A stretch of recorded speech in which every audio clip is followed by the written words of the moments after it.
Okay.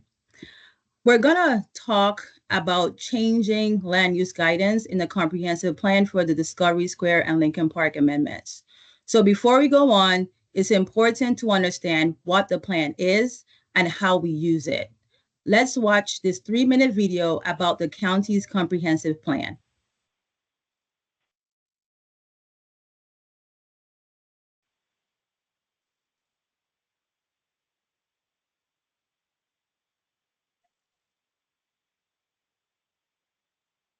Samantha, it sounds like maybe you didn't share with the audio. Could you share with the audio?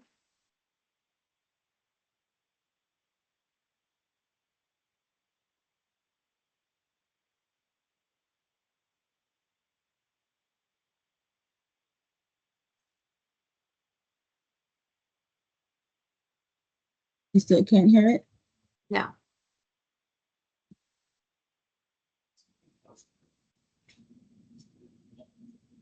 Do you know how to select that when you go to share your screen? You want to select with computer audio. Okay, thank you.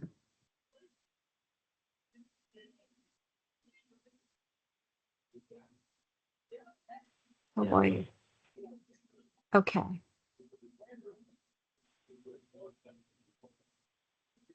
Are you finding it?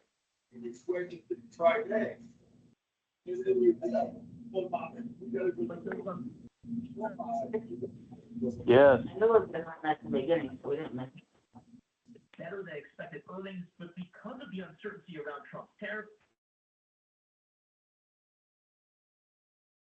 Hey, Samantha, let me know if you need some assistance doing this.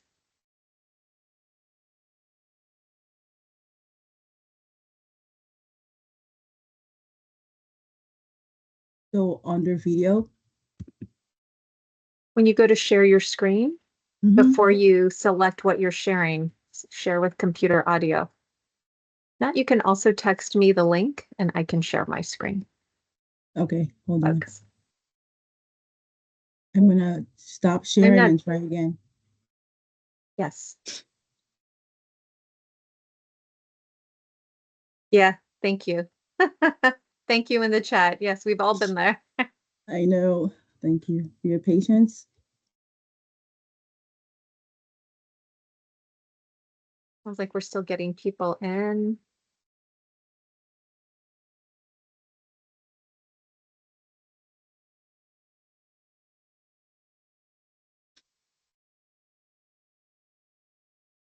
So I'm under audio Adding settings. us and giving us the access to the Teams meeting. Michael. Say that once more. I'm sorry. Just want to say to Michael Burton, thank you for linking us in with the right Teams link. We appreciate that. No worries. No worries. Thank you all for your patience.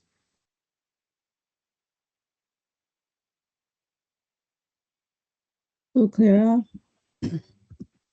I'm gonna send you the link because I'm having difficulties.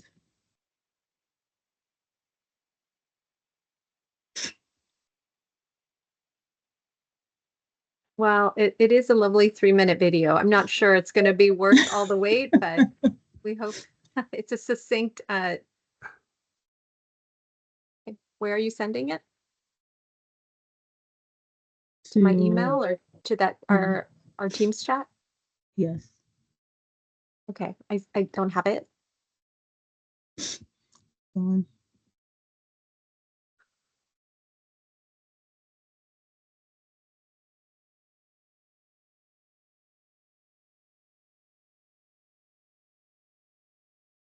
And then, yeah.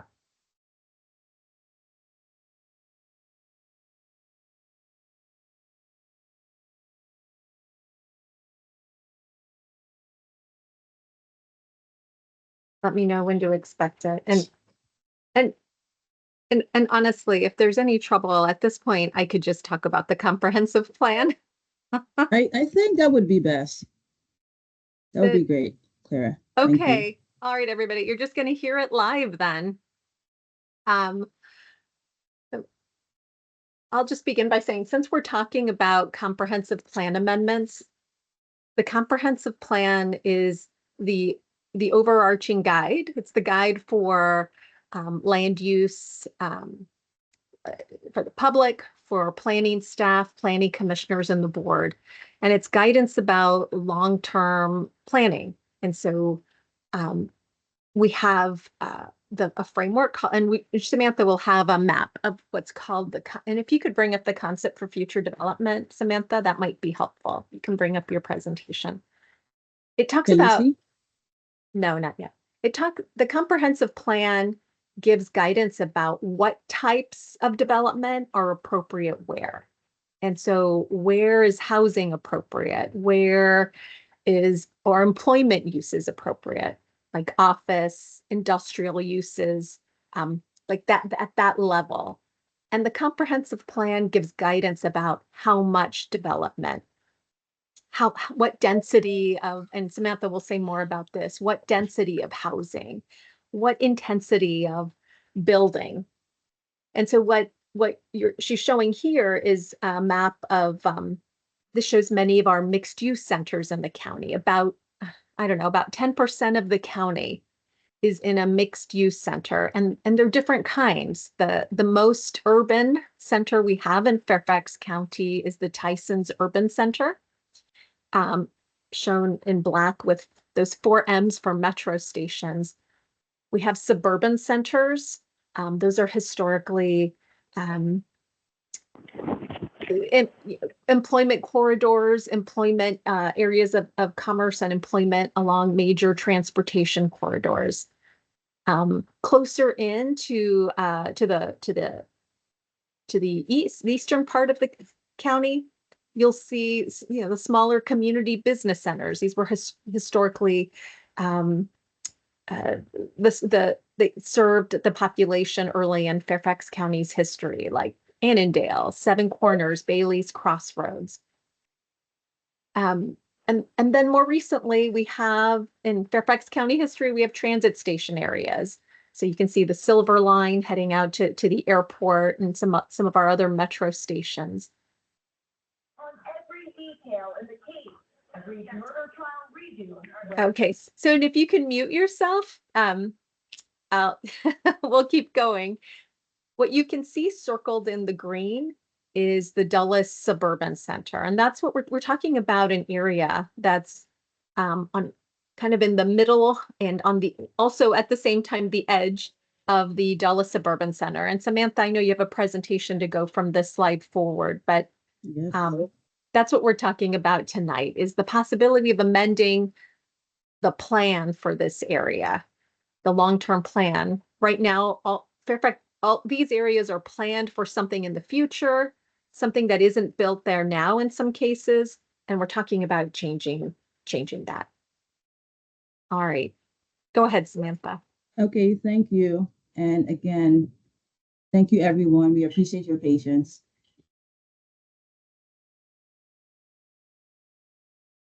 Residential density is most often measured in dwelling units per acre. For example, single-family homes are typically considered low density, often planned at 1 to 2 or 3 to 4 dwelling units per acre. Townhouses usually fall in the mid-range, around 12 to 16 dwelling units per acre. And multifamily development can range from 16 to 20 dwelling units per acre for garden-style apartment buildings, and up to 30 to 40 dwelling units per acre for mid to high-rise developments. Intensity is used to describe the quantity of non-residential and mixed-use development, and is often measured in floor area ratio, or FAR. FAR is calculated by dividing the floor area of the building by the land area of the development site. A building can take a variety of forms, as shown on the slide here. For instance, a 1-story, 100,000 square foot building would hypothetically cover the entire parcel. More realistically, a 2-story building with 50,000 square foot floors would cover half of a 100,000 square foot parcel and a more vertical 4-story floor plate building with 25,000 square feet floor plates would cover 1/4 of a 100,000 square feet parcel. As we talk through the current plan and proposed plan amendments, these concepts may make a bit more sense. You might be wondering, where are we now in the process? Tonight serves as the first community meeting since these plan amendments were added to the work program. We are now in the impact analysis phase, which includes gathering comments from you.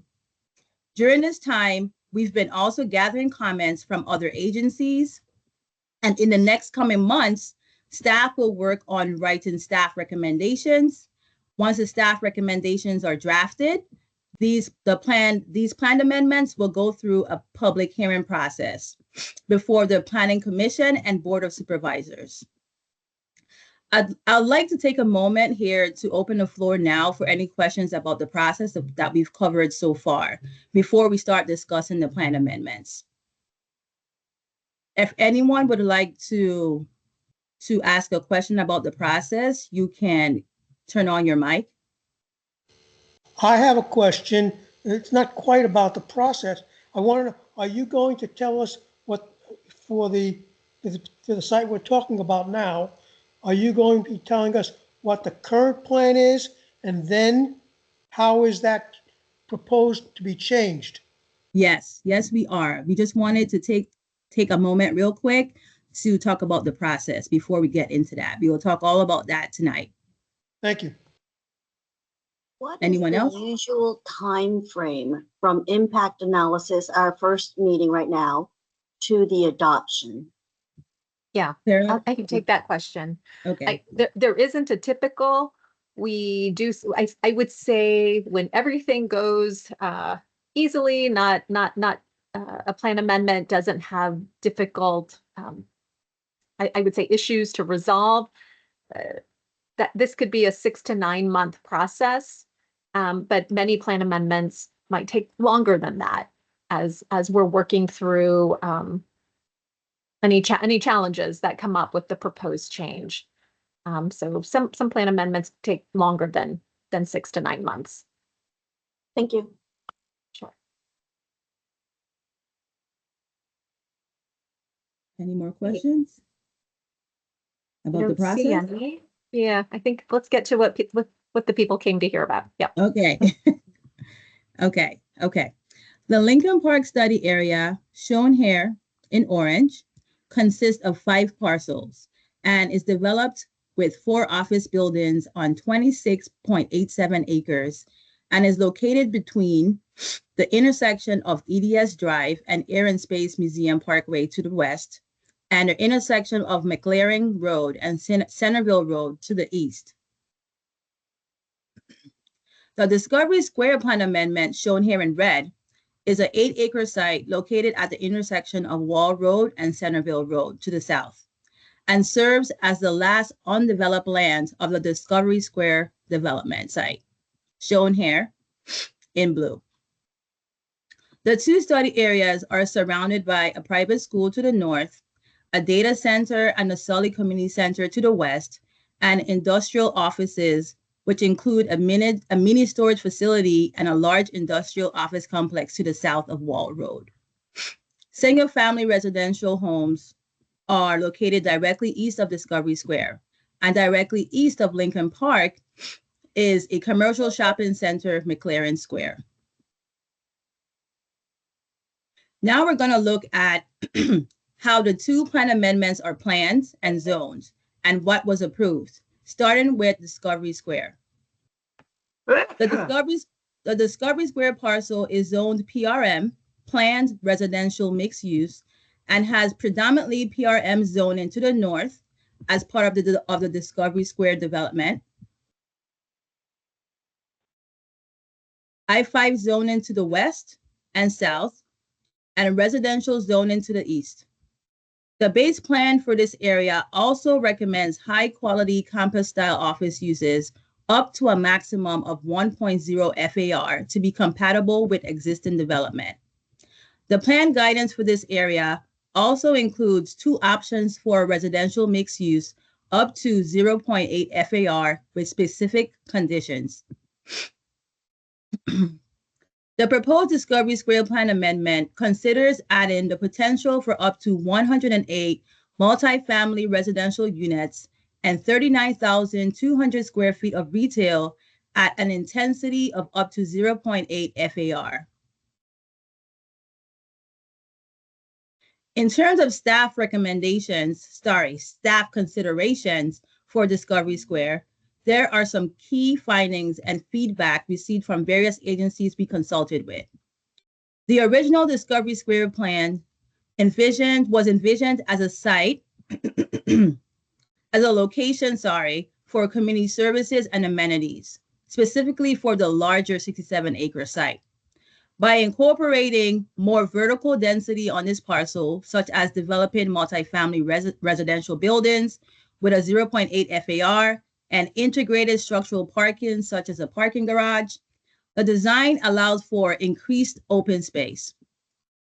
The County Park Authority indicated that the proposed development would generate the need for 0.9 acres of publicly accessible urban park space.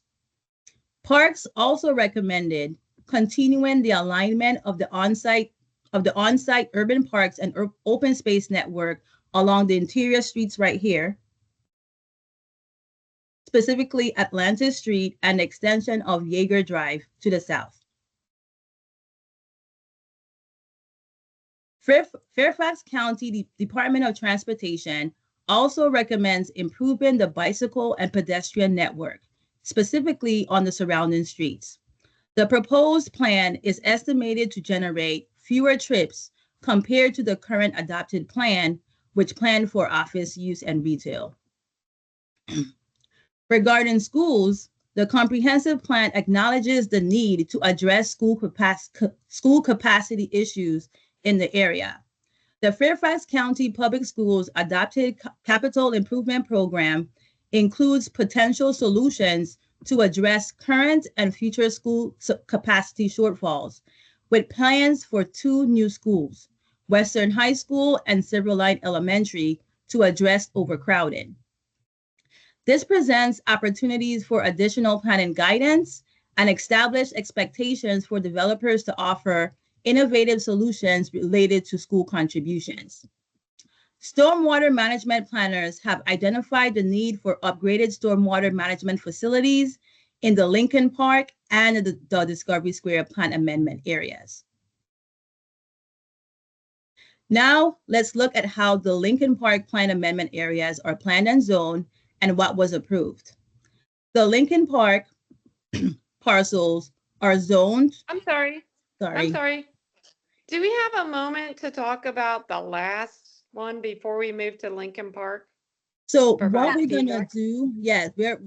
do, we're just trying to get through the plan amendments. We're gonna talk about them, and Okay. then we're gonna open it up for questions and answers after the developers who are here. They actually are gonna present their concepts, and then we'll open it up for questions. Thank you, Samantha. Just checking what the order is. Thank you. Yes, you're welcome.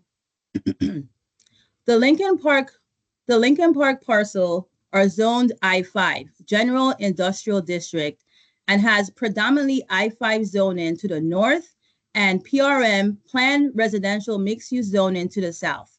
The adopted plan for the area considers high-quality campus-style office uses up to a maximum of 1.0 FAR to be compatible with existing development. A rezoning application has been submitted and will be reviewed concurrently with the Lincoln Park Amendment Plan. The proposed Lincoln Park Plan Amendment considers adding the potential for up to 483 units. Most of the units are proposed to be townhomes or stacked townhomes. We consulted with county agencies, public service, and infrastructure providers to determine the impact of the proposed development, of what the proposed development would be, and identify what needed to be considered with the proposed development. In terms of land use compatibility, It will be important that the proposed development is integrated into the existing context of the neighborhood and provides pedestrian connectivity to services and connects to the existing pedestrian network. Also, a major issue is compatibility with the industrial zoning in the study area. One way to address this is to plan for how the parcels could be developed in a logical fashion, even if it's developed in phases. When we coordinated with the County Park Authority, they indicated that new development would have to meet the county's urban parks framework, which recommends 1.56 acres of dedicated park space for the estimated 1,043 residents that could be generated from the development being considered. Fairfax County Department of Transportation recommends that adequate right-of-way be preserved along Centerville Road for the planned widening to 6 lanes, including improving pedestrian and pedestrian and bicycle facilities along the roadway. Regarding schools, the same considerations would apply as with Discovery Square. In regards to stormwater management, the stormwater management planners also identified the need to provide upgraded stormwater management facilities with the new development. Samantha, I've got a question. In this proposal here, I don't remember the exact number, but I thought you said there was something like 843 new apartments. Something, yeah, okay, 483. Yes. And you're saying there are only going to be 1,000 new people living?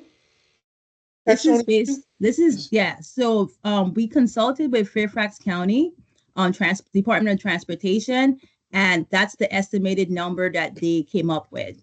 Well, most of the people are going to have some kids. I agree. And Samantha, maybe I can go back and check. That might have been trips generated if it was coming from FCDOT. And then there are different numbers for student generation. And I think a population factor is different than even that. Yeah. Thanks, Clara. Now we'll hear from the developers who will give a brief presentation about their proposal. Before we get started, I would like to go through a few ground rules. We kindly ask that you use the raise hand button. It's located at the top of the meeting screen. We're using this feature to monitor who would like to ask a question. If you have issues with the raise hand feature, please share your questions in the chat. We will be monitoring. We will make every effort to call on people in the order that hands are raised. We're asking that you please try to keep your comments to 2 minutes, as this is important to make sure that everyone who would like to speak has an opportunity to do so.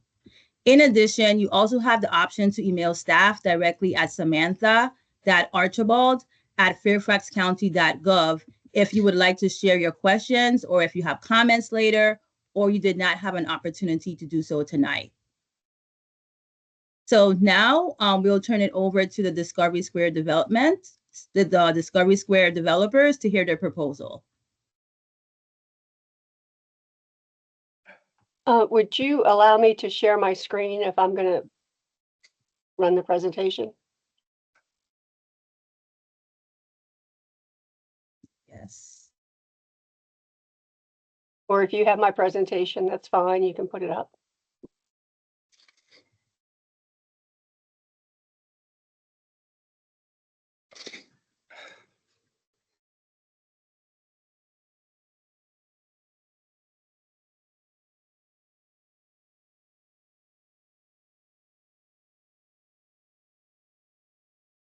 Lynn? Yes. So I removed my access. Do you have access to share? No. You do not. No, not yet. You play like this. Yeah. Okay, like a tennis. Don't play don't lift it unless it's okay. Try.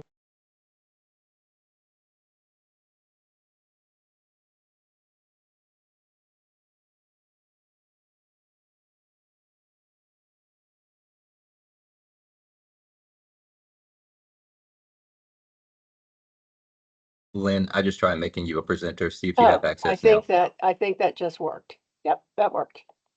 Thanks, Thank Mike. you. Okay, can you all see that? Yes. Yes. Yes. Terrific. Great. Okay. Thank you very much. I appreciate the opportunity to be here this evening. My name is Lynn Strobel at the law firm of Walsh Colucci, and I'm here tonight on behalf of Pulte, who anticipates filing a rezoning application on Discovery Square. And I will try to go through this relatively quickly, a little bit maybe repetitive, but maybe it's good to hear things a couple times to, understand a little bit better. So as was mentioned, this property is about 8 acres located in the northwest quadrant of Route 28 and Wall Road. It is currently undeveloped. It is zoned PRM, which is planned residential mixed use, because it's part of a much larger rezoning. You can see the property to the north is zoned PRM. This was all zoned together, and the entire development is known as Discovery Square. On this aerial, this just kind of places the property in the context of surrounding development. I think that was described well by Samantha, so I won't spend a lot of time on that. And also, I think Samantha did consider or did relate some of the considerations as we were deciding how this property should perhaps develop. One of the important things was to maintain a buffer along Centerville Road that we think contributes to safety and noise mitigation. As was mentioned, Jaeger Drive will be continued.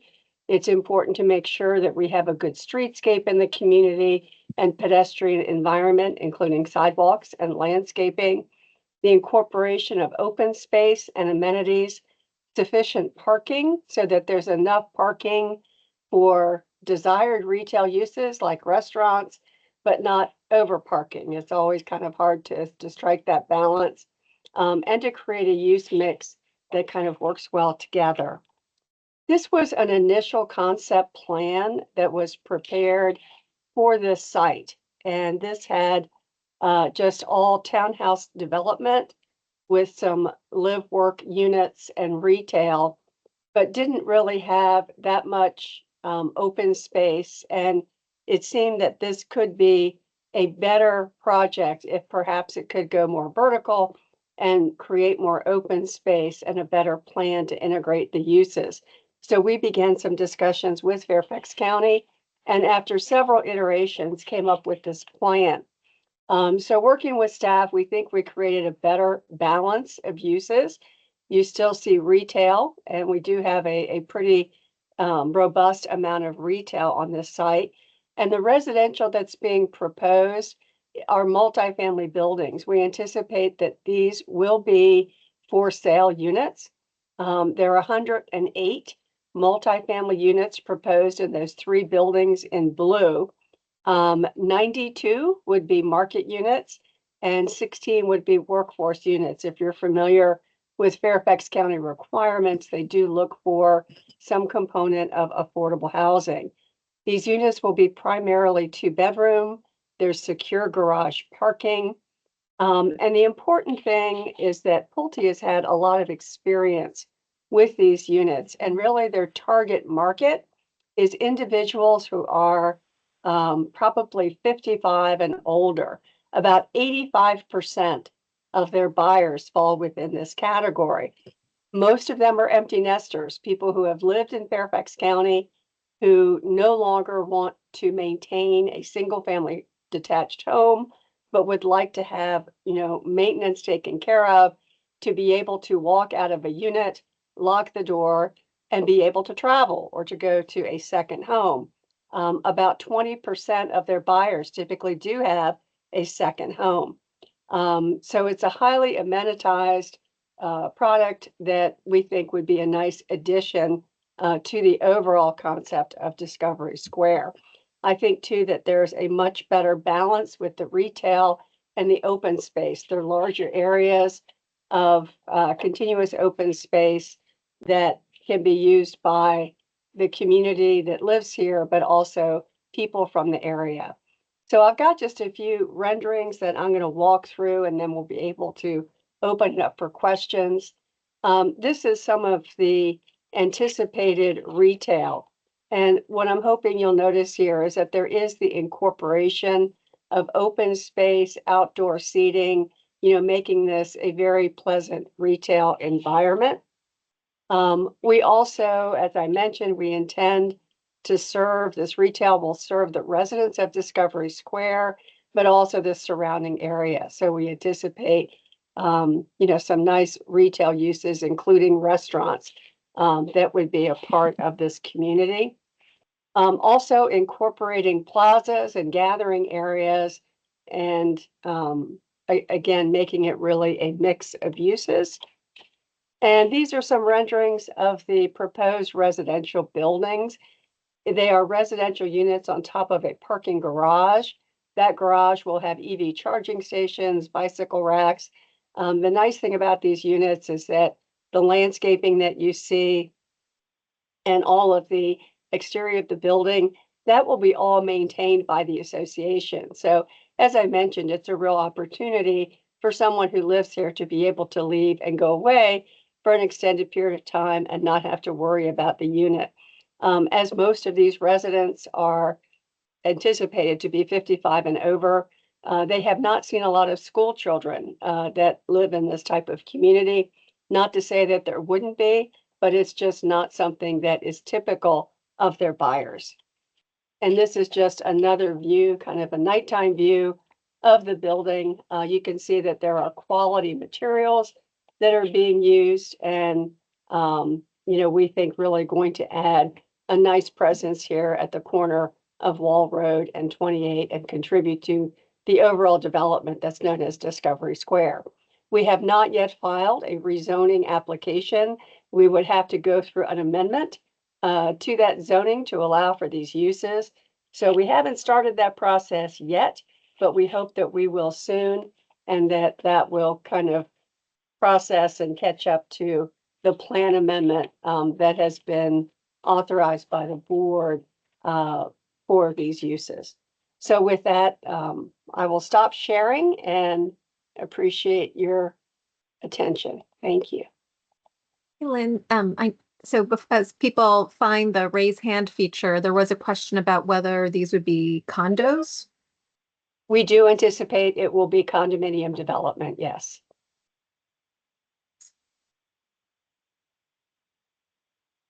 I see Neil raised their hand. Yes, thank you.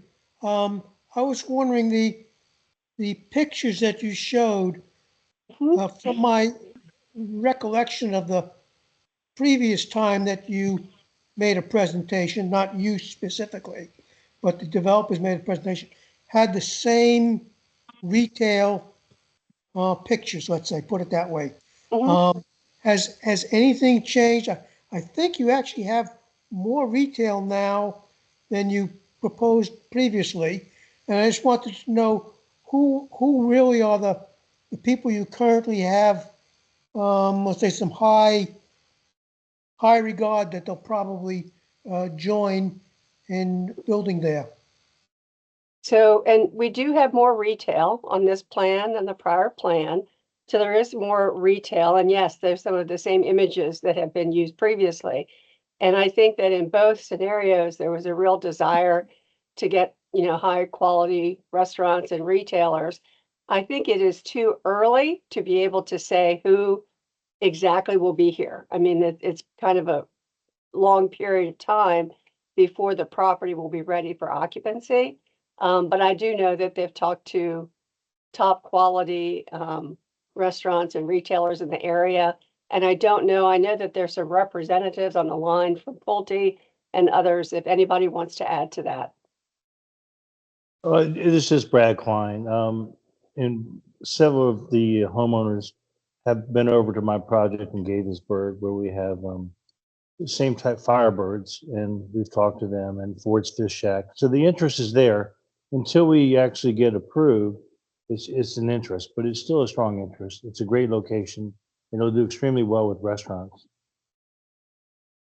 And I know we have some folks with raised hands, but there is a related question of about any governance over what retailers will be permitted?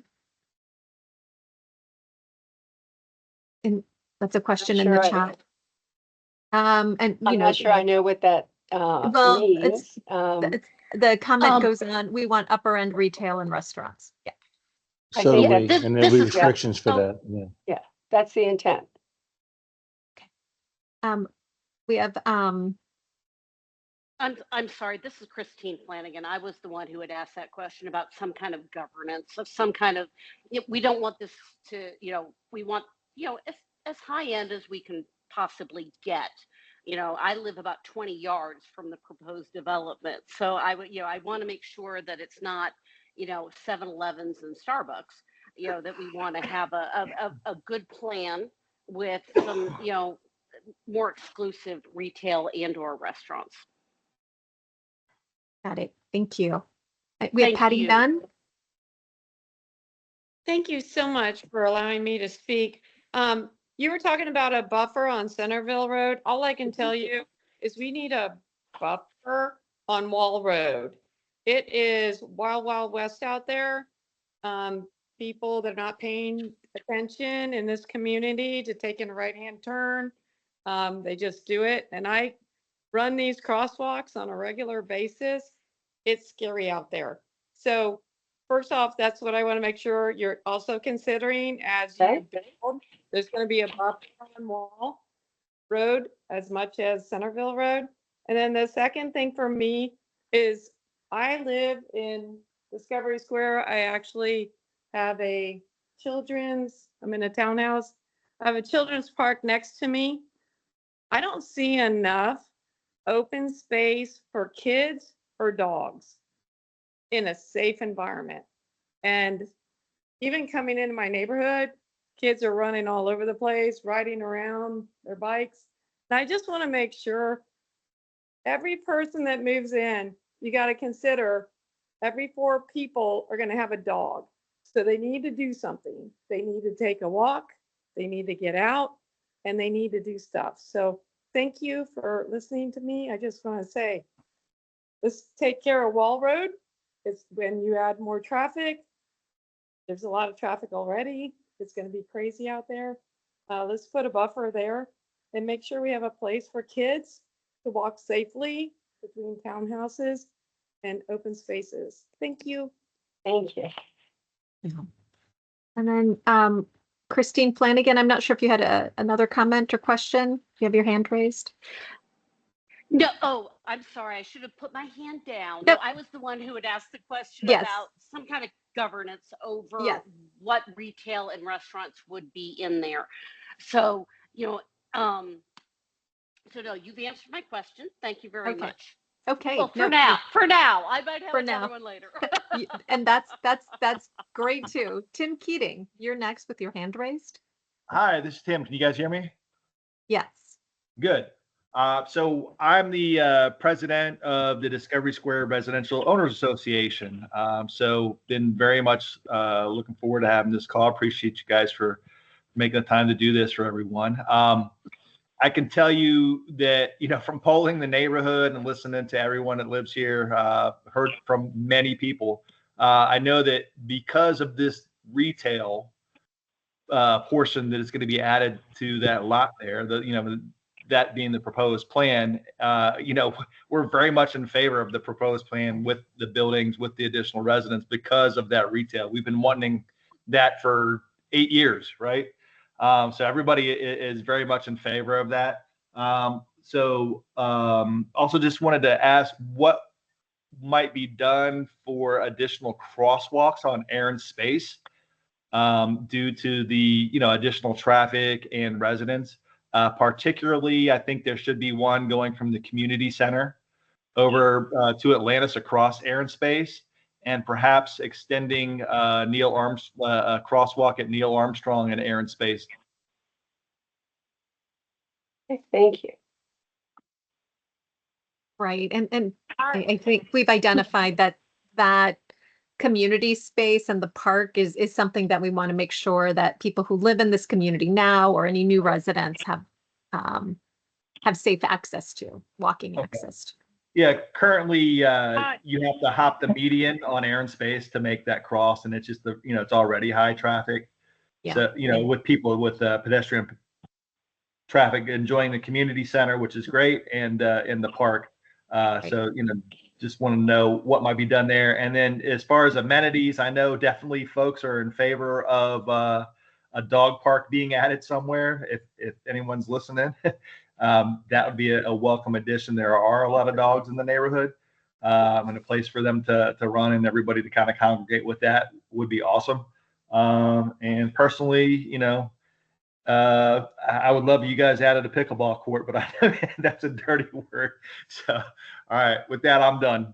Okay, thank you. And I know there's still hands raised, but there's a question. Any idea where Western High School will be located? Western High School is how it's I think what it's called in the CIP. I don't believe that that's been identified.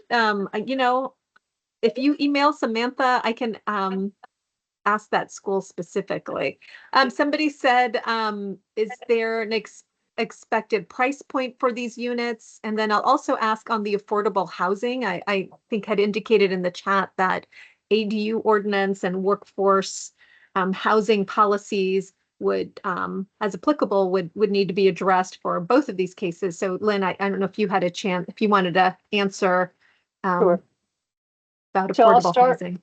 sure, and I'll start with the price point. Unfortunately, I think it's a little early for us to be able to come up with a price point for these units. I mean, the market is changing, I think, every day. So I'm not sure I have a price point at this time. And as Clara mentioned, Fairfax County is able to achieve affordable housing through the rezoning process through what's called the Affordable Dwelling Unit or ADU ordinance, as well as the Workforce Dwelling Unit policy. The construction type of these particular buildings means that they would not be subject to the ADU ordinance, affordable dwelling units, but we would be providing what we're calling workforce dwelling units as a part of the zoning process. And as I mentioned, I think we've done some preliminary calculations, and we will have 92 market rate units and 16 workforce units. Now, that's what we think today. We're going to have to go through a zoning process. Things may change, but that is our estimate right now. And that means they're affordable to individuals at certain income tiers. I know Pavan Kumar has had their hand raised. Go ahead. Hey, I have a very quick question. Do we have any plans to come up with any event hall or something like that to conduct a birthday party within the community for a head count of 25 members? Because normally, given the parking constraints we have, particularly those living in the two-level condos, if they want to make any major event or something, they need to rely. I mean, luckily we have Sully Community Center next to us, but they have their own schedule, and sometimes everything will not align well, getting an appointment and all those things. So, do we have anything like a community-specific event hall, at least down the line, as part of this project? And I apologize. I'm not sure I understood the question. Maybe Clara, you could help me with that. Well, I couldn't. I'm sorry. I was monitoring the chat. I'm so sorry. Lynn, Could I you think repeat the he's question? asking if you have planning a community room with additional parking or anything Well, where people we could, do a meeting have- room. Okay, and I guess are you asking as part of the building? And we would have interior amenities. There's already a community center there on the site, not far away, but we would have interior amenities for the residents of these buildings. Will Does that that be answer? used by across? Yeah, will that be used by across all the residents within the No, Discovery, or? all of the residents, but they wouldn't be, I don't think it's anticipated they'd be open to the public, but it would be for the residents of the building. I have to jump in, Lynn. I'm sorry. There are Sorry. no interior amenities. The Oh, okay. amenities are the location, the access to the retail, and we will do some passive recreational amenities on the exterior. And Can you you can you list did what notice kind of amenities you are planning? there'll be seating areas, uh, landscaped areas, maybe a fire pit. We haven't gotten that far yet, but there is a public open space amenity that's part of the retail section that will be available for the community. Okay. There's some questions. I think some of these were related to the affordability. Will there be elevators in the buildings? How many maximum bedrooms for these units? And then another question about, I imagine it's what level AMI for workforce units? Like, what does workforce units mean? So And workforce, I'll start there. Workforce units would be affordable to individuals who are at 70%, 80%, and 100% of AMI. I believe those are the most current numbers, Claire, if I'm not mistaken. There was recently some changes to the policy, but I believe that that is correct. Regarding bedrooms, these would be primarily 2-bedroom units. We think that about 96 will be 2-bedroom and 12 would be 1-bedroom. So really primarily 2-bedroom units. yes, and AMI, the question, AMI means average median Yes. income. And sometimes there are figures for that for household, for individuals. And it changes every year. And so that's something that's monitored. And the average median income in the what they call the Washington, D.C. statistical area is very high. I want to say that it's about $105,000. So, I mean, it is we do live in an area that does have a high median income, but are really trying to make these affordable to individuals, like I say, at 60%, 80%, and 100% AMI. Thanks. And we have somebody with the initials PV with their hand raised. You can unmute yourself and ask your question. PV?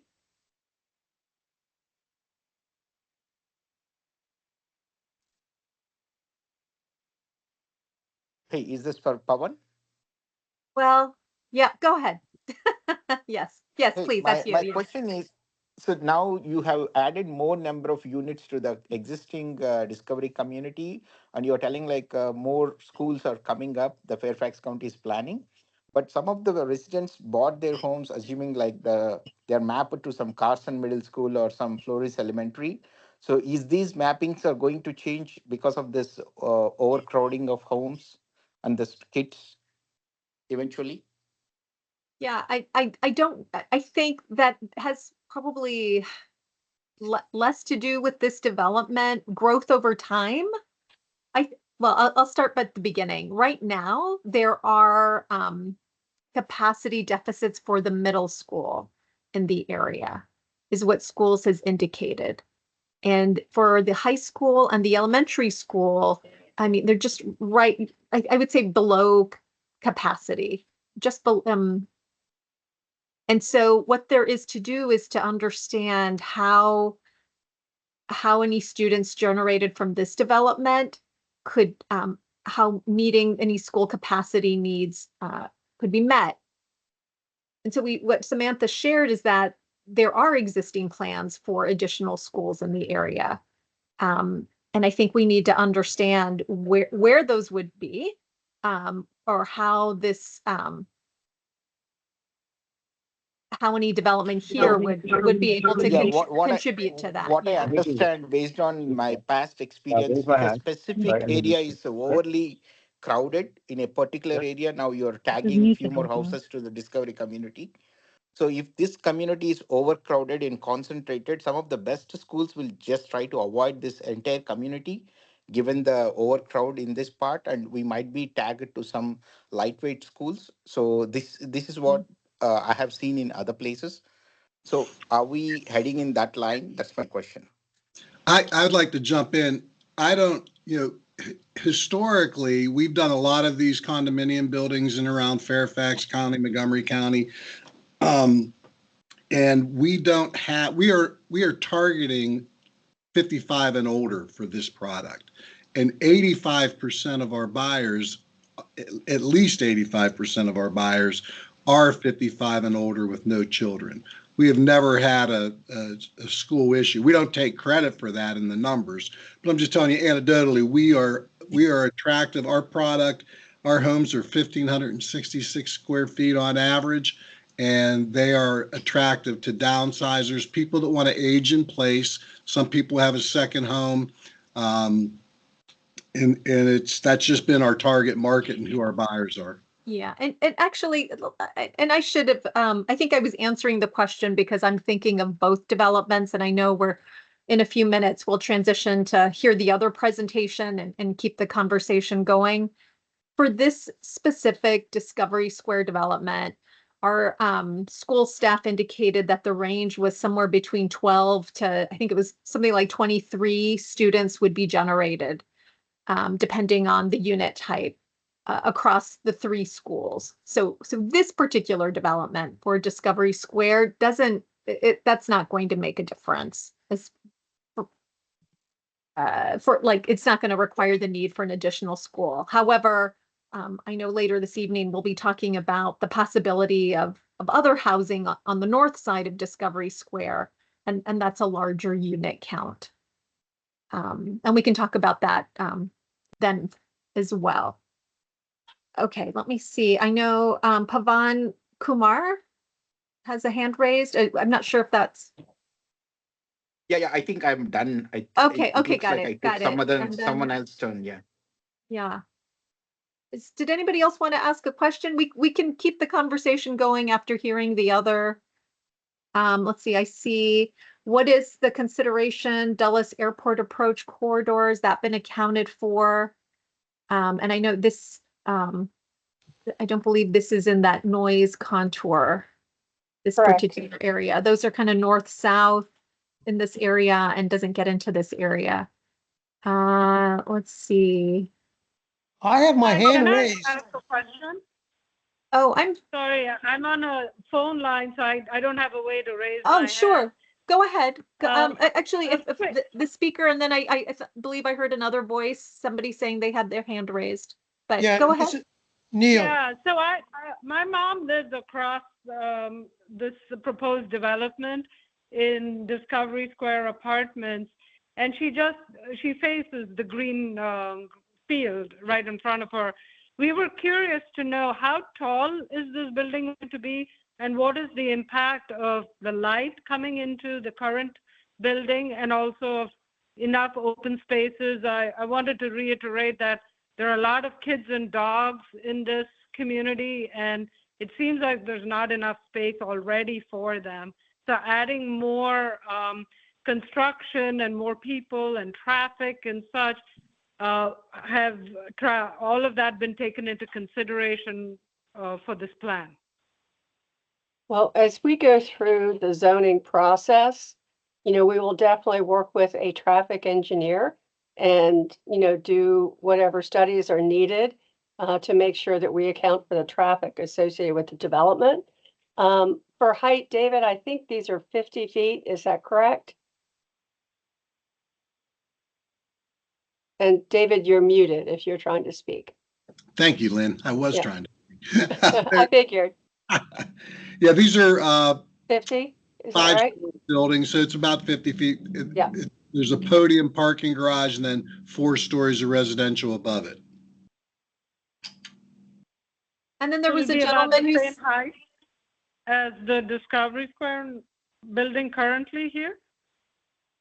I'd have to look into that and get back to you. I should know that, but I'll get with Canadian and respond to that.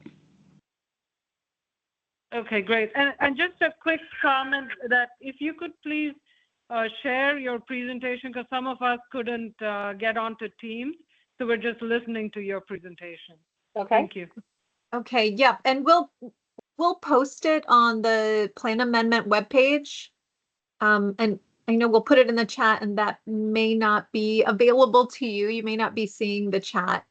But if you can search for that by the end of the week, we should be able to have these posted. Somebody earlier said they'd had their hand raised and hadn't been able to speak. Yes, this is Neil. A couple things. First of all, based on the history of the Discovery Square overall development, it's changed umpteen times.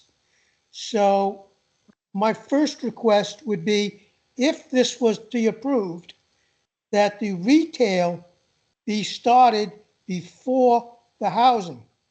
Because I don't want the housing once again to go through, and then all the markets changed, so we can't build the retail. That's the first comment.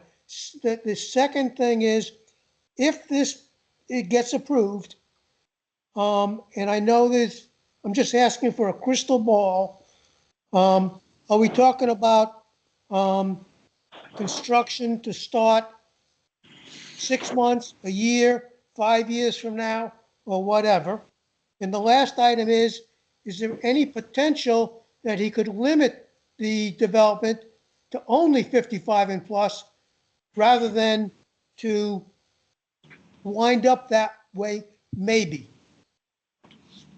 To your first point, and I appreciate your concern. It's not the first time I've heard it, but we will not allow the residential to be tied to any commercial. The market, it would be impossible to get anything approved if it had that type of linkage to it. And frankly, the retail users want the rooftops. They want, the additional residents. That's what's going to drive the retail users. So we will not, unfortunately, be able to do that. I'm not saying limit it. I'm just saying, if the plan is approved, start with the construction of the retail and then go to the construction of the rest. Well, I believe it'll happen concurrently, but I can't be tied to the commercial. So I can't have any, when I say phasing, I can't have any linkage where I won't start until the commercial comes, because I own the land and I have to be able to use it.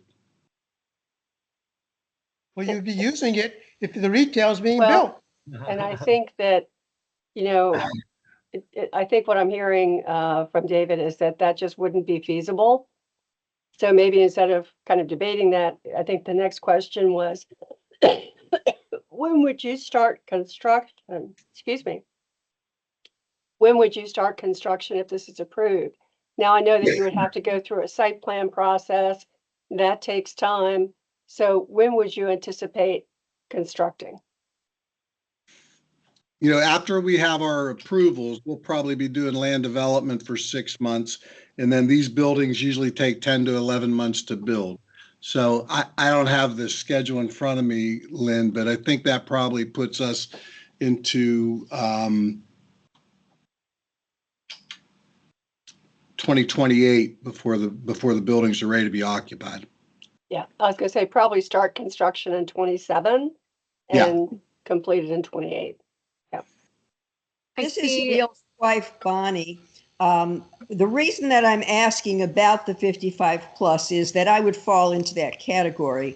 And one reason that I might consider moving from where I currently live in Discovery Square to such a building as you're talking about would be for the reduction of the noise of people with children living above and on the sides of me. Living in a 55 plus community like that is very appealing. And I think if it were limited to 55 plus, that would give me a great deal more confidence that that might be a place that I would like to live in. And it would eliminate some of the concerns that others who do have young children have about the influx of extra children into the schools. So I was wondering what you thought about that. I'm not going to say no to it, but given the current market, I hate to do anything that would restrict myself. But I will take that under advisement, and I think it's an interesting point that you raise, because we have done this in the past and before, and I will take it under advisement. We don't have to decide that today, but I'm not opposed to considering it. Thank you. I appreciate that. I think that people who are 55 plus would be much more inclined to saying yes to a suite there under those circumstances. Thank you. Going back to the mix of the retail and the residents, I guess I'm concerned if you're not willing to tie the two together, then what you're saying is you could potentially build out the buildings, the homes, and then have the retail. And I understand your concern. Pulte is not going to be building the retail. I just want to make that clear. All we do are residential housing. So this is a joint acquisition and development with our partners, Brad Klein and John Elcano, who will be the retail face of the development. And Neil, I think you or at least several of your homeowners have been over to some of our mixed-use projects, and we want to get in the ground as soon as we can. And we have a lot of interest. It's a great location. I think I wouldn't be afraid of that. Well, I mean, as far as I'm concerned, if you can't tie the two together to make sure they either both go or they neither go, then truthfully, I wouldn't be in favor. I would be in favor if you can say both of them will go. And we had a comment in the chat, and I think the person who just spoke was speaking to Neil. I see Christine Flanagan asked if the retail representatives, retail builders were on the call. That's who was just speaking. Is that Yeah, I'm correct, sorry. I'm Lynn? Brad Klein. I apologize. I should have done it Nope. I just want to make sure they knew. And then there's somebody that's been waiting. Jordan has their hand raised. I don't want to just repeat exactly what Neil said, but essentially we've been burned going down this road before, and I hear when you say that the residential developer and the retail developer or builder, whatever the correct term is, are different. I understand that, and I hear when you say that as the developer you own the land and you can't have your hands tied. But from the residents who have been here for many years, the owners who have been waiting for many years for this retail to happen that we were promised to happen back when the development was first built and never happened, we understandably have a, should we say, lack of blind faith, because we had been told that this retail block with dining and retail and things that would be, very nice. I don't know if amenities is the right word, but features of the community, that failed to happen. And the original developer of the area, basically, as far as I know, had no penalty for that. He simply made his profit off the residential and walked away. And so the concern that Neil's expressing is, how do we know that's not going to happen again?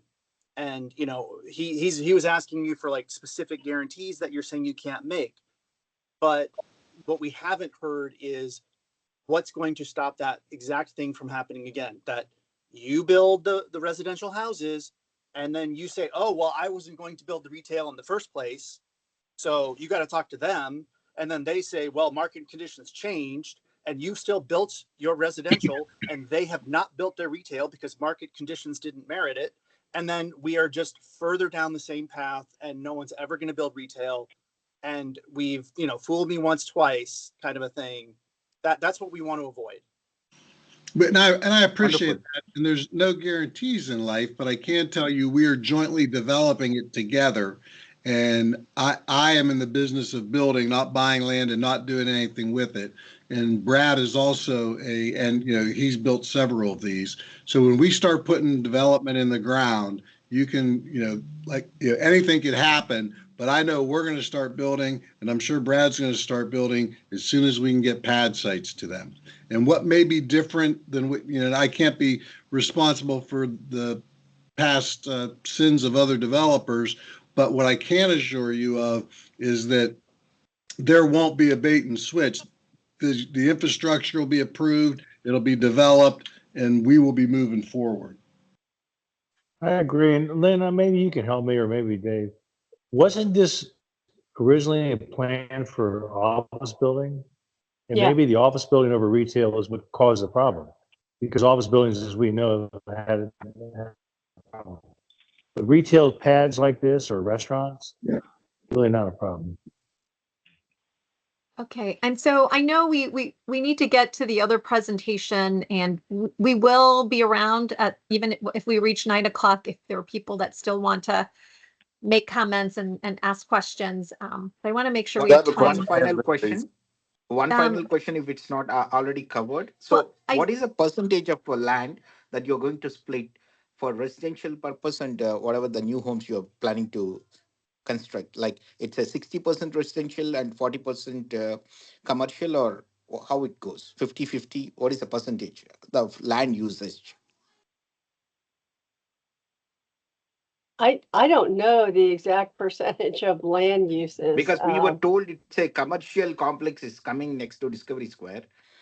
And if there, if it is a more of a residential extension, because people are have their own concerns. If it is a residential extension completely, or a 70% residential with a 30% commercial, that's not what we want. So we want to see it is a truly a commercial focused with a minimal residential. Yeah, because even Neil and Jordan also pointed out on the same lines. Yeah.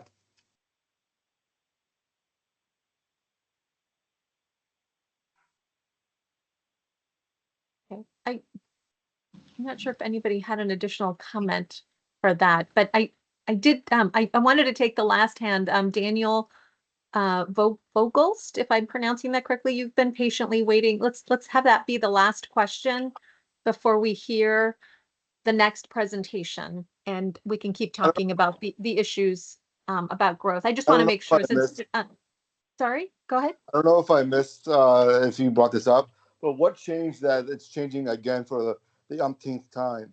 I mean, we already had it all set up where they're going to be developing that land, and now it's changing again. So what keeps on changing? What's to say that this isn't going to change again in another 6 months?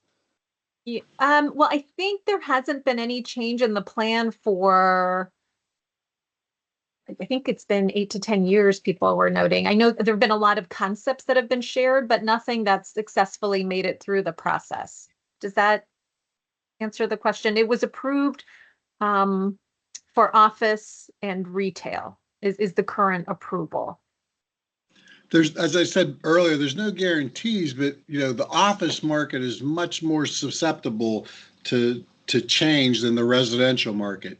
We have a pretty severe housing shortage in our area, and that's not going to change. So that hopefully gives you some level of comfort. Let's transition to the next presentation. For those of you that still. No, I just want to remark that you guys are starting to sound really irritated, but you are truly impacting our lives. We have lived in these homes for 5, 8, 10 years. And I'm starting to pick up attitude from you guys, and you need to back off because you're impacting our lives, not reverse. Hey, I'm sorry. I'm sitting on the call with you, and Christine, the person you're responding to is an actual neighbor of yours, not the host. So No, host, no, I'm speaking to you. No, I'm speaking to you because yes, I can tell your voice.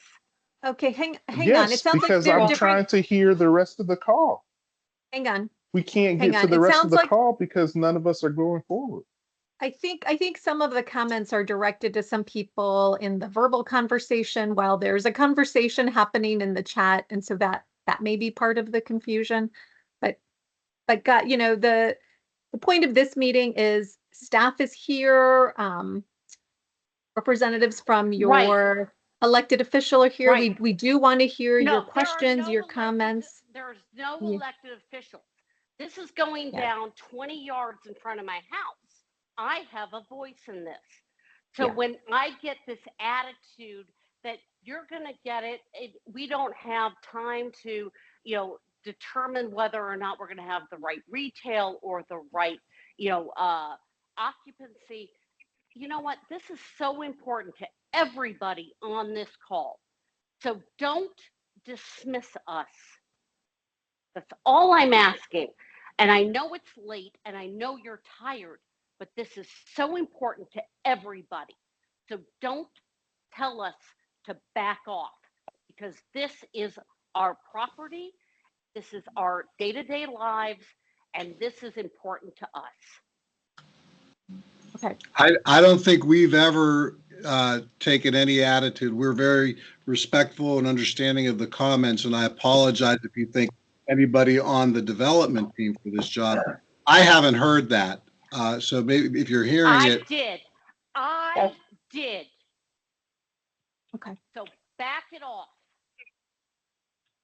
So listen, I want to make sure that people that have a specific interest and additional questions, concerns about the Discovery Square proposal can have a chance to ask those questions. But I also know there are some people that are interested in the next presentation.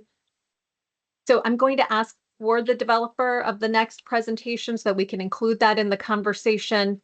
Try to get a lot of those comments heard before the 9 o'clock timeframe, but we can stay on after 9 o'clock if people still want to keep the conversation going for a little bit longer. So can I ask who's Samantha, who's here to present for the Lincoln Park proposal? It's me, Okay, David Gill. great. Thanks, David. Are you able to share your screen for your I am. presentation? Mike gave me the share ability, so I'll go ahead and Great. jump into that. For everyone's edification, and appreciate everybody staying on. My name is David Gill. I'm a land use attorney with Wire Gill, representing Kayhavnanian Homes. And if you've heard of Kayhav, as they're called for short, you should. They've done a number of recent developments in this area, three most notably in Westfields, as well as over at Pender Oaks. They are one of the premier residential home builders in the area, and are also on this call with me here tonight. Staff had mentioned early on that this process is the first meeting with you guys in particular. And to be frank, that's not entirely accurate. We actually submitted our initial SSPA application back in 2022, along with our concurrent rezoning. I was looking back, and here I'll share our last time we presented to you guys, and that was in January of 2023. So it's now almost 2 years later that we're able to finally move forward and have some of those conversations. We met with your community twice during that time. We've also met with some of the umbrella groups that are in the area here in Sully.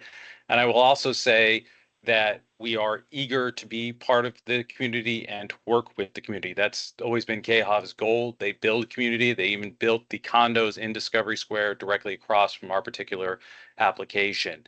And I will also say that, I appreciate that everyone's coming out tonight, because I know, like, for example, my son right now is playing Rachel Carson in our annual basketball tournament between Rachel Carson and Langston Hughes. So hopefully Langston Hughes is giving it to Rachel Carson tonight, but get to hear about this more. So this is an important thing for, I think, the community to understand as well. So we really appreciate this opportunity. Let me start from the current slide. So Lincoln Park, go ahead and jump forward. I mentioned Kayhavnanian Homes, myself. Vika is our civil engineer on the team. We're talking about the entire land unit now, from McLaren Road, EDS Drive, and Centerville Road up to where Discovery Square ends. I will say our particular SSPA nomination was originally just for these 10 acres directly to the south. It includes one existing office building, and there's a second one that's actually already approved, but the market never emerged for and hasn't been built. One of the reasons KHAV has looked at this particular site. And we originally envisioned with our SSPA adding to your open space, trying to complement your park here. And when you look at this site in context, it really sort of sticks out like a thumb. We have Naismith School, Rachel Carson, McLaren Shopping Center, the two churches, and then residential. This really shouldn't be industrial or frankly, even office.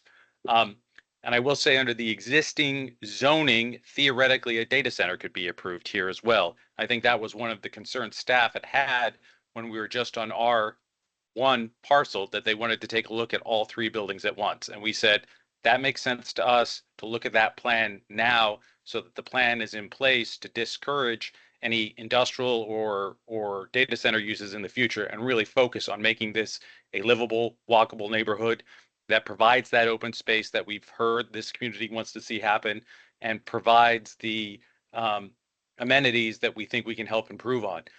One of the things that has been mentioned over and over and over is the failure to deliver that retail. And I certainly agree. I've been, party out here to these comprehensive plan nominations for 20 years and certainly understand the frustration with not being able to deliver some of that retail.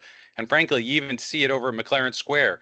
You know, there's some great uses over there. You know, I've been to Desi Breakfast Club. I love going over there.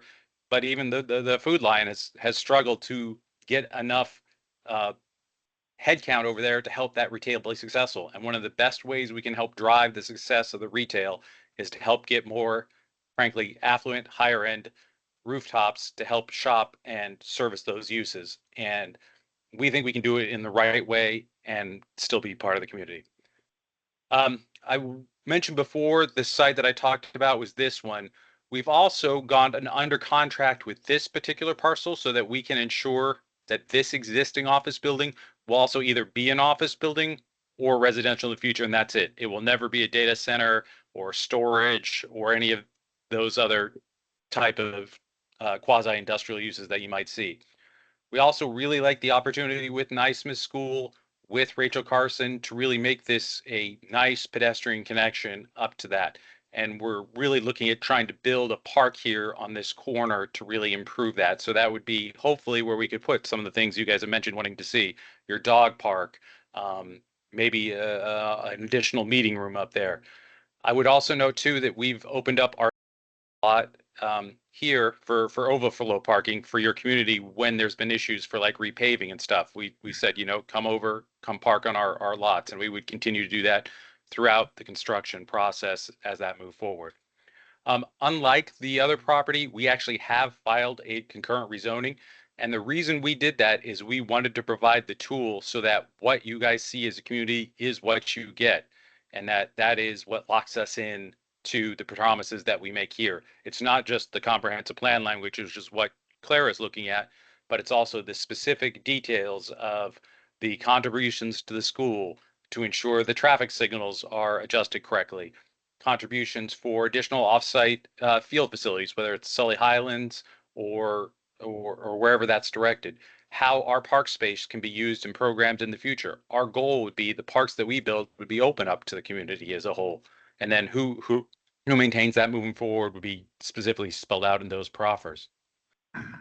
Staff asked us to put forward something that we think made sense for the entirety of the land unit. I will say this is largely, from our perspective, a exercise in a realistic layout. But the property I really want everyone to focus on here is this acreage to the south, because that's really going to be the first phase that moves forward, maybe to the north on a second phase. I will say the two additional office buildings that we're showing as redevelopment are unique office buildings. One is Dominion's, and they have a lot of equipment in there that frankly is, I think in the long term, probably not going anywhere. And then the other office building does have is fully leased, one of the fully leased ones. The other two office buildings that we are proposing to redevelop in the relatively near term, those are both under 20% occupied.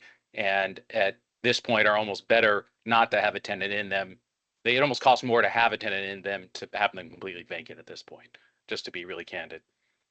So this shows how that we think we can make that first phase work. We would honor the existing buffer along Centerville Road, create a potential central spine of pedestrian connections so that you could come into the site from your community here or up on Air and Space Museum Parkway to the new parks. These squares, they're a little small, but there's nothing to say they couldn't be pickleball courts. You know, there tends to be a little bit of concern about noise with those in communities, but you know, whether they're tennis or pickleball, they're of that size and shape for recreational amenities that we were talking about. So we'd certainly be happy to have that sort of conversation. We'd also have strategic open space through the rest of the site as well that we think would be open to the public. But really that almost acre-sized park on the western side is what we think can make a really big difference for how this community works, and then would continue to be built as you develop the rest of the center. Our particular application it's a little confusing here. This does show a total of 279 units. I will say again, this first phase that we're talking about here is roughly 170 units, largely townhomes or 2-over-2s, so stacked townhomes. For those who know what those type of products are, you have some in your community as well. That's what we think would almost certainly be the first phase in this development. We think it makes a lot of sense, and from our standpoint, would be viewed as an extension of your community. We would have public access on all of our sidewalks, public access on all of our open space, and try to make a frankly better connection to link your community up to McLaren, so that folks can go to, some people like Bojangles here, or the Taco Bell, go there, or Desi Breakfast Club, and keep those local businesses successful. The rough density is 17.9 dwelling units per acre. On our particular site, it would only be 17. We would envision any future density would be in those future phases that I think are much more longer term. That density compares favorably. Like, your community is roughly 19 units to the acre, so we would be looking at a little bit less than that with our particular proposal. This is the type of amenities we want to be able to deliver to help give you that sense of quality. We think we can make perugolas, gathering spaces, game areas, and connections, focal points, whether it's through a fountain, grilling areas, gaming areas. Those are the sort of things we think can make a lot of sense for driving that sense of community. Like I said, the teams handled quite a few in the area in Sully District. The Discovery Square ones we did originally for those condos, as well as Pender Oaks, the Boulevard, and Gallery Park at Westfields. Gallery Park is going to be just south of Westfield High School. For those who don't know, that'll be another one of ours. And then Discovery Square, if you go south, or excuse me, the Boulevards, if you go south on 28, you would see it right there at that first at the second exit, I guess, for if you're going south on Westfield Boulevards there before you can cross over to where the grocery store is and the new grocery store and all that. Again, we want to do that communications. We had met with the Sully District Land Use Transportation Committee, as well as your community in the beginning, and really just want to move this project forward. We think it makes a lot of sense to ensure that this never becomes anything other than a walkable pedestrian community that can really contribute to the sense of community in Sully overall. I know it's getting late, so I'll keep it short. Happy to answer any questions from anyone on the call, staff, anybody. Great. Don't see any hands raised. Anybody have any questions? While you find your, there we go. Neil, go ahead. You have your hand raised. Yes, I did. Thank you. What I wanted to understand is you said there's a big need for residential units in the area. But what I'm struggling with is the population of Fairfax County is actually going down. So how do we have a crying need for new units when the population is going down? Just to be really blunt, Neil, I think from my perspective, I'm not county or anything, but somebody who's been involved in 20 years of planning and development in Fairfax County, and almost exclusively in Fairfax County, and has served as on some of the home builders trade associations. I'll be blunt. We are looking farther south and farther west where land is cheaper and it's easier to build. And that is why that drives housing affordability. And that housing affordability is why I think you're seeing new families not located as close into Fairfax County. And I will say, I think what population growth has slowed, but we do continue to grow as a county, and we do continue to, I mean, this is I would say uncertain time when it comes to jobs, but last employment forecast, which is now a few years old, we still anticipate some growth in jobs. And so I think that's the question. Where are the appropriate places to accommodate growth in Fairfax County? Earlier on, we talked about our mixed use centers, and this is one of our mixed use centers. And so I do see the additional hand raised. And so we can take that. But if people have questions about why we're considering this larger area and not just the area that the developer, is interested in submitting for a rezoning, we can talk about that some more. But for now, I'll take the question. Is it Patty? Did I get that right? Patty Nunn? It is. It's Patty Nunn. Yes, thank you for taking my question. So first off, I appreciate that people don't think Fairfax County in this area needs to put residential. All I can tell you is people are going to fly in and out of Dulles on a regular basis. And we all need homes that are close. I'm a traveler myself. That's why I live in Discovery Square. It's 10 minutes from the airport on a taxi, on a flight. And I do believe that's going to continue as the county and everything changes. So I appreciate all of the great work you're doing to help develop it in a safe way. My second point is I can't, so it looks like on the right-hand side of your graph there that's on the screen is where there's a water, uh, a Like a place stormwater that pond? birds live. Yeah, dry pond, but there's a lot of birds and other things that live there.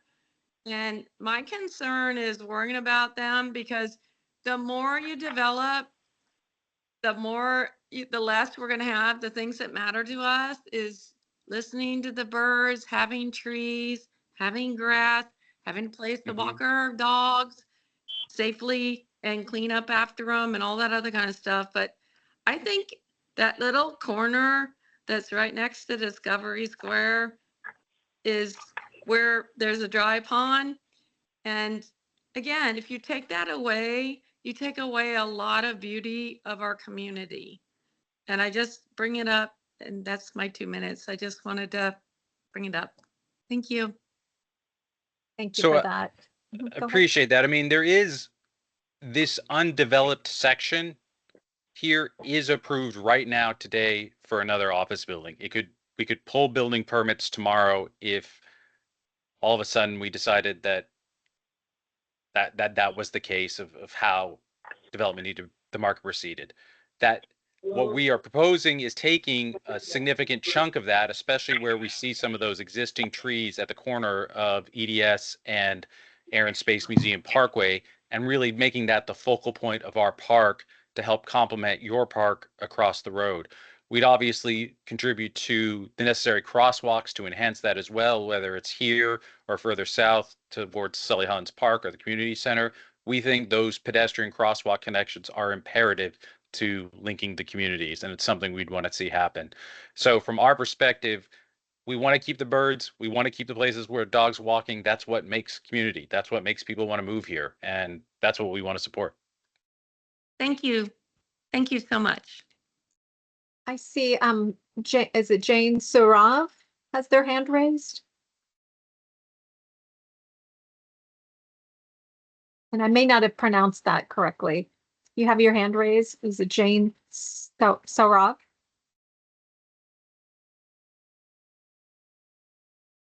And if you're speaking, you're muted.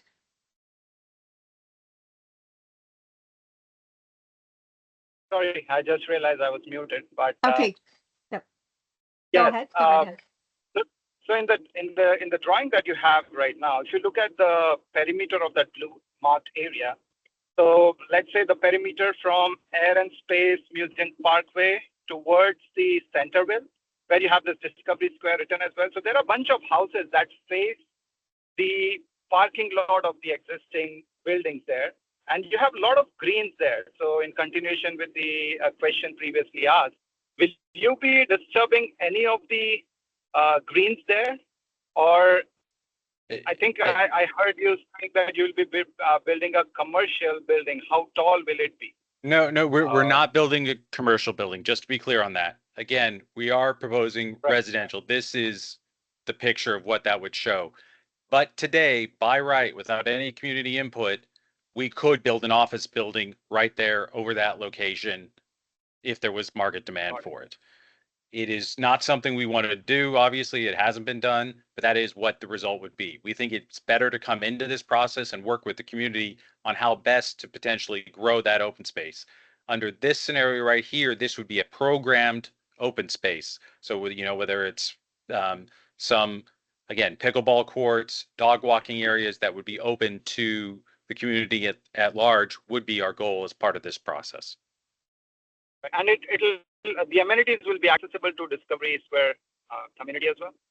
Correct. It's our intent to basically have it function as a public park, but would still be retained by the HOA so they could set up reasonable rules and regulations so that if, folks are hanging out overnight in it or something like that, they could stop them, things like that. But otherwise, it would be open to the public, to residents and their guests, as well as public at large.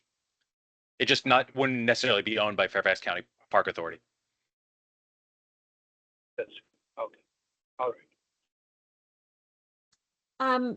That was a great observation, though. There is, because of the industrial zoning that's currently on this area, that buffer between the current community, the Discovery Square community, and this property was there because of what can be developed in this industrial zoning. And so I think there's a, from county staff perspective, we want to understand what kind of open space can be provided. There's a lot of surface parking here.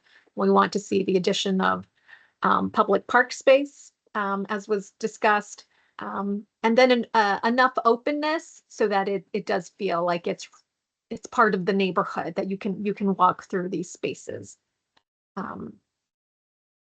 Okay, are there any other questions about this concept, this proposed change? Now this is changing, this would be a change from it's industrial zoning, it's planned for office use, more office use than is built here, but this would be talking about kind of, I think that's probably I won't say finished, but it would mean taking the potential for residential all the way to McLaren and to where those schools are. I don't see any other questions. If anybody's called in and has a question, maybe. Claire, there were a couple things in the chat I wanted to just touch on real quick. Go ahead. Yeah, I haven't been. Yeah, just to be clear, this plan amendment would cover the Dominion building, but based on our conversations with them, I'll be really blunt, I don't think they're changing in the next 20 years from that building. They have a lot of investment in there. We tried really hard to get them to come in with a rezoning with us, and they frankly were not interested. So if this plan amendment would go forward, yes, theoretically, could they go residential at some point in the future? Yes. And so we want to make sense for if and when that happens, that they could also be integrated. But, I really do believe that's a longer term vision. The question that asked about construction, if you told me, we love this, it's, to be really blunt, 30 months from today before the earliest any dirt would be turned on our particular site. Okay. And that's best so case. a year and a half. No, 30 months. I'm sorry, 2.5 years. Correct. 2.5. I'm sorry, I can't do math. No, if you get one with 18 months, you make my client very happy. But no, realistically, it's 30 months from today in this process. Okay, There's 2.5 years out. There's a question, is there any plan for single family homes in this? It depends how you view townhomes. Townhomes would be fee simple owned. A lot of what we've seen, frankly, has been successful in this area. It's several, whether it's at Pender Oaks or other Canadian developments. People don't like maintaining yards much anymore, and it's really been convenient to not have that as an option. Just to be really blunt, from a price point level, they translate really well in this area, and they help drive an affluent buyer that we think would help support the retail, help support the public schools moving forward. The type of folks who'd be interested in living close to Naismith, living close to Rachel Carson, living close to Dulles, and a lot of the jobs that are in this corridor, whether it's further south in Westfield, we think is frankly a great demographic and frankly speaks to the success of this community that a lot of you have contributed to by moving here. I think there was a comment in the chat. That's right. This would need a number of approvals and public hearings. This is still all under consideration. Correct. Best case from today, we would have public hearing on the plan amendment by this fall. We still would have the rezoning, which would also have its own series of public hearings after that, which, my hope is we could get that roughly first quarter of next year. Then there's a site plan process after that, where we go through the engineering approvals with Fairfax County, make sure all the easements are in place, for those who don't know, when you go through a rezoning, you make a series of promises that are binding and run with the land called proffers. Those proffer promises are what we have to live up to, and the county checks those when we submit the site plan to make sure they are being lived up to. So that's one of the reasons we wanted to have the rezoning as a tool for the community as well, to make sure that they could see those proffers before they're agreed to as well. Question about age restriction for buyers. Will there be any? Yeah, we are not interested in that. Just to be really candid, we just don't think that makes sense for the type of community here. We want to be a little more walkable, a little more active community. Not to say that 55 and us isn't. I'm 5 years from that, so I hope it's still active 55 and up. The big issue is 55 is the threshold question under federal guidelines to be able to qualify as senior housing. And so if you become a 55 plus community, subject to federal law, you cannot legally sell to residents younger than that, to families younger than that. Now, does it happen as it goes down the line with resales? Sometimes, but it's very rare. And so it's a very specific commitment to say you're going to be senior housing, whether it's 55 or 62, but 55 is the youngest you can have as an age restriction to be considered senior housing for purposes of federal housing guidelines. There's a question about what the requirement for affordability would be. Yeah, so townhomes are a little different in how they're calculated in the county's process. Very roughly, it's going to be between 8 to 12% of the total number of units. If we provide more affordability, meaning for people who make less money, then we provide less units. If we provide less affordable, for lack of a better term, then we provide closer to that 12% number. The realistic AMI, area median income range we're talking about when we say affordable is it starts as low as 50% and then goes all the way up to 80% of area median income. And those specifics depend on a lot of moving targets. As Lynn Strobel for the previous application was mentioning, you have a difference between multifamily, townhomes, and they require different calculations under different ordinances the counties and policies the county has. But broadly speaking, I would expect between 8 and 12% of these units to be set aside for affordable under the county's affordable housing program at roughly AMIs between 50 and 80% of area median income. And to your point earlier, those commitments would be made at the time of rezoning. Correct. And that's again why we also wanted to do the rezoning, so everyone understands exactly how many units we're talking about. There's a question about the green space between the Discovery Square and these proposed new homes. Would it be a walkway? Because I know it's bermed, it's landscape berm, it's significant. And so the question is what that connection would, how would that work? Yeah, what would that look like? We'd love to sit down with your community and figure out what you guys want to see happen. I mean, if you wanted to leave it as a berm and not have a pedestrian connection, okay. But if you want a pedestrian connection, we'd want to roll up our sleeves and figure out how that could work in a way that made sense for you. We could look at ways to provide supplemental landscaping on the berm too, moving forward, if there's areas where you think that made sense. It's interesting. My understanding is there's a utility easement under a significant portion of that berm. That's why it was chosen to be the berm. So you can't do a ton of tree planting, is my understanding in there. But beyond that, you can do, I think, a fair amount of, shrubs, bushes, things like that to enhance how that buffer could work. I see Tim Keating has their hand raised. Hi, yeah, I was just going to weigh in about the gas pipeline. He just mentioned that that utility running under there. I don't think you can do any major changes to that berm. If you look there, and then as the utility extends on through where they do they come through and bush hog through that brambles area where the blackberries are periodically, and it looks like it's a gas pipeline, so that's probably going to stay there because that goes all the way to the airport, I believe.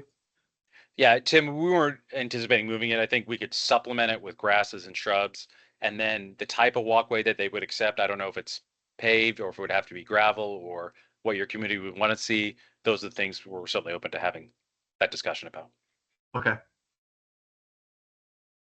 Okay. And to be really blunt, we haven't even thought about joining your community as another HOA. If that's something you guys would want or not, we'd also have that conversation. Or you'd rather we just pay for things on our own, we can do that as well. Okay. Okay.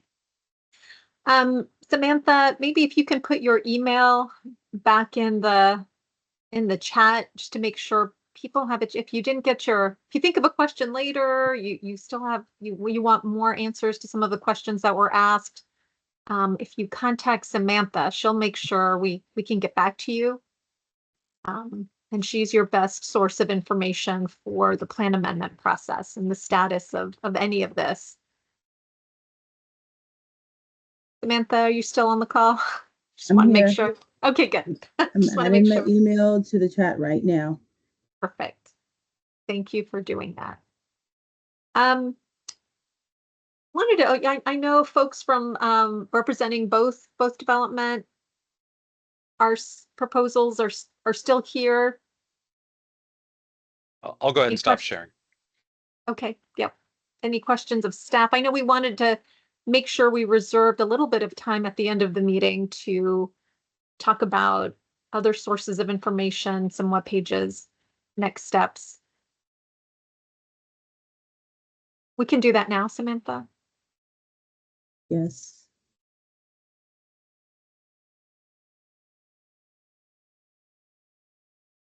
Well, despite my slightly heated conversation earlier, I think you guys did a fantastic job. And I want to tell you how much I appreciate everything that you have done to present all of the options, all of the possibilities to us as property owners, again, within 25 or 30 yards. So thank you very, very much. And I'm looking forward to hearing, updates as things get closer and we can provide our opinions and our options, as things progress. Okay, got it. And I appreciate that. Thank you. Yes, thank you, Christine.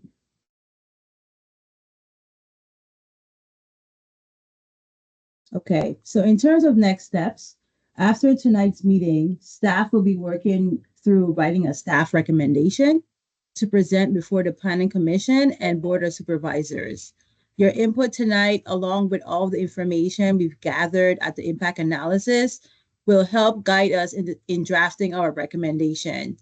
We will then draft plan text and schedule public hearings to share our recommendations. So this concludes our presentation.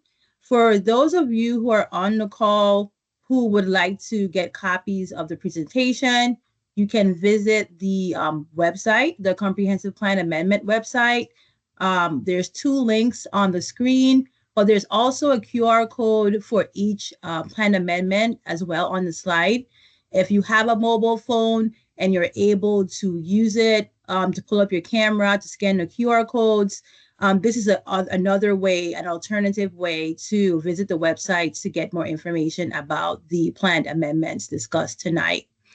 In addition to that, you also have the option of subscribing to our email listserv on the county website as well for you to receive more information about any announcements in the future in regards to the comprehensive plan. We're also on social media. So you can follow us, follow Land Use Planning and Zoning, our Facebook page, if you want to connect via that way as well. And then, as Clara indicated, you can also contact staff via email as well at archibald.samantha@fairfaxcounty.gov. And we also have our phone number here, 571-407-6485. And so now, as Clara mentioned, for those of you who maybe had any additional questions that we did not address about the process or any of the plan amendments or the concepts, we are going to stay on for the next about 10-15 minutes to hear any additional questions or comments you may have. We have planning staff, and the developers who's going to stay on the call to take those questions. So If you Yeah. now, yeah. Samantha, yeah, I just wanted to point out, it's actually Samantha.Archibald, isn't it? I think maybe you reversed those on your Oh, email address yes, on the yes, screen. yes. But So, it's actually written correctly in the chat. yes. Thank you, Clara. Sure. I just noticed that. Yes, thank you for somebody added that again in the chat. Thank you. All right. So, yeah, we can leave this up for a moment. People want to find that page. And of course, we don't have to stay on for 10 minutes, everybody. If folks don't have questions, we can adjourn the meeting. But I see hand raised, Jane Sorav. Yep, go ahead. Yes, hi. I have a question for both the developers. So I know based on today's presentation, I understand the high-end buildings. Are we also more focused on the aesthetics, like the skin? And based on the renderings, it does look like we are, which will be in tandem with the existing buildings that we have. Because to, I don't know, it may be just me, but the Discovery Square uh, rental community, the building that we have, doesn't really align with all those colors with the existing buildings that were already developed. And when we, have a conversation with people who do not live here, that okay, we live in Discovery Square, they only think that it is, oh, that colorful building right there, oh, those rental communities right there. So basically it does affect the existing building and the people living there if something new that comes up and that is not aesthetically sound with the existing one. So I just want to understand whether that is going to be the focus as well, the finishes. I'll speak for the Lincoln Park side. I mean, I think that's one of the things I was trying to emphasize with our willingness to work with your community is things like aesthetics and trails. So like our signage would hopefully mirror your guys' signage. Our street furniture would mirror your street furniture, especially if you guys wanted us to be eventually part of your HOA. Part of that package would be eventually covenants that are part of your HOA, which I'm sure you guys have related to design review. And our intent would be to have a package that would be first memorialized in the proffers that would commit to certain facades and levels, and then eventually adoption of a design review process that mirrors your guys' design review process and would ensure the same quality and hopefully complement your existing architecture as well.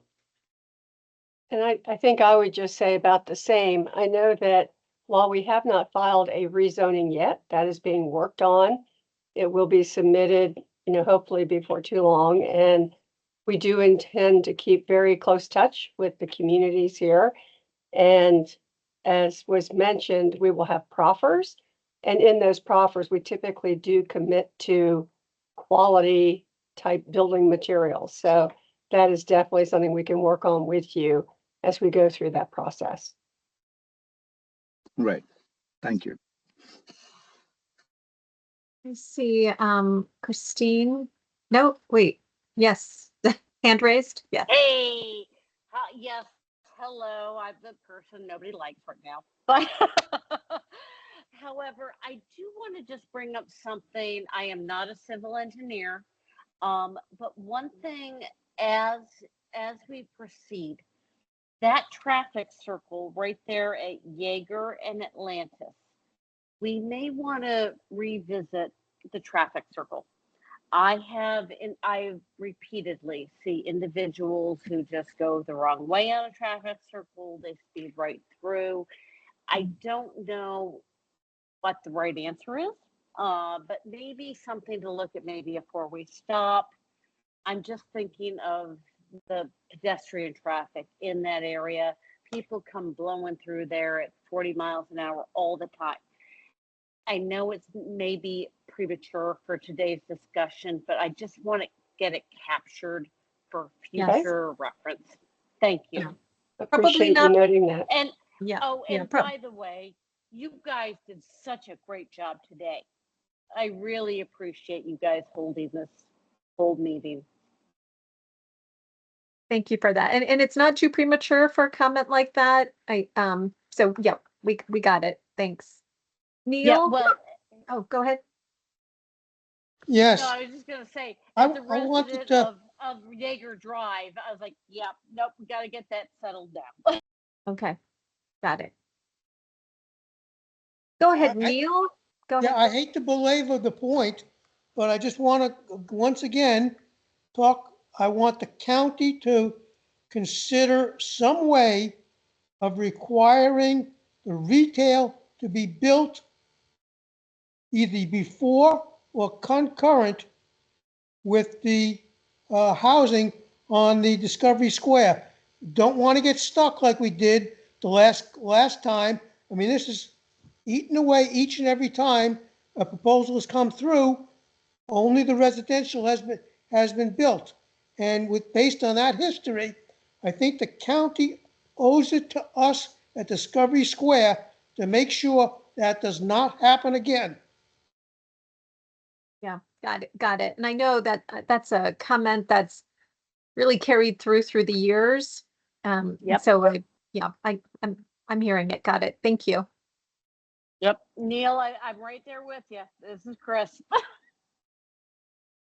All right. Is there anybody else? Let's call this last call for any comments we haven't heard.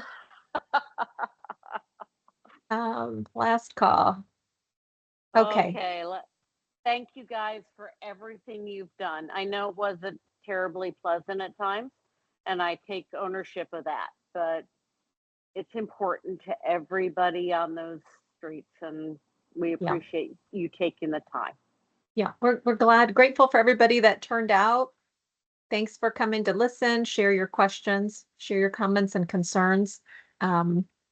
Really, it's an important part. It's important to hear all of that before we make any recommendations and move forward. Yeah. Okay. Thanks, everybody. Thanks, guys.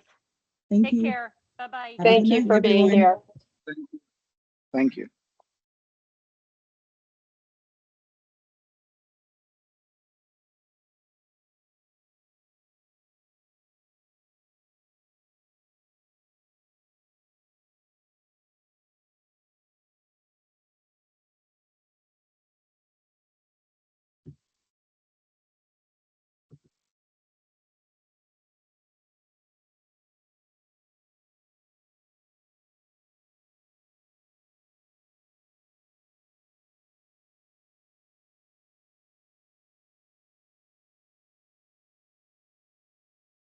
Samantha, do you have the amount of retail? I see there's a question in the chat.